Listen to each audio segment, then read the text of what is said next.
Welcome to our channel. Today we how to disable Windows Firewall alerts and Windows security detailed guide step by step clearly.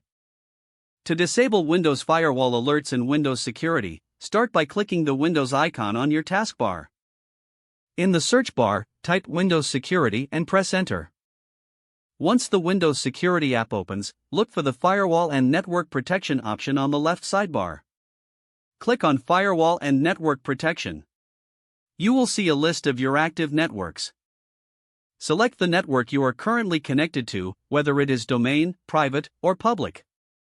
In the network settings, locate the section labeled Windows Defender Firewall. You will find a toggle switch for notifications.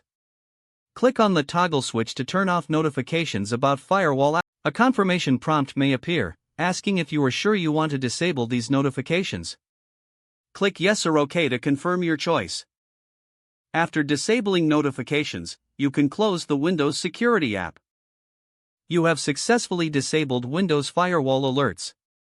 If you wish to re-enable notifications in the future, follow the same steps and toggle the switch back on. If the page does not load, refresh the browser or try again in a private or incognito window. Make sure you are using the correct email address, then retype it carefully to avoid small typos. If your password is not accepted, use the reset option and create a new strong password you can remember. Check your spam folder for verification or security emails, then complete any requested confirmation steps. Enable two-factor authentication if available to improve account security and reduce unauthorized access risk. After signing in, review your profile details so your contact information and settings are accurate and current. If you see an error message, note it down and try again after restarting your device and internet connection. Log out when you finish, especially on shared devices, to keep your account and payment information secure.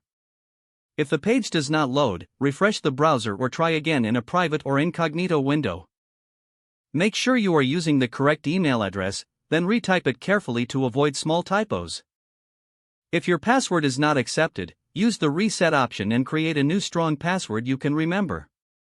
Check your spam folder for verification or security emails, then complete any requested confirmation steps. Enable two-factor authentication if available to improve account security and reduce unauthorized access risk. After signing in, review your profile details so your contact information and settings are accurate and current. If you see an error message, note it down and try again after restarting your device and internet connection. Log out when you finish, especially on shared devices, to keep your account and payment information secure. If the page does not load, refresh the browser or try again in a private or incognito window. Don't forget to like this video and subscribe to our channel for more step-by-step tech guides.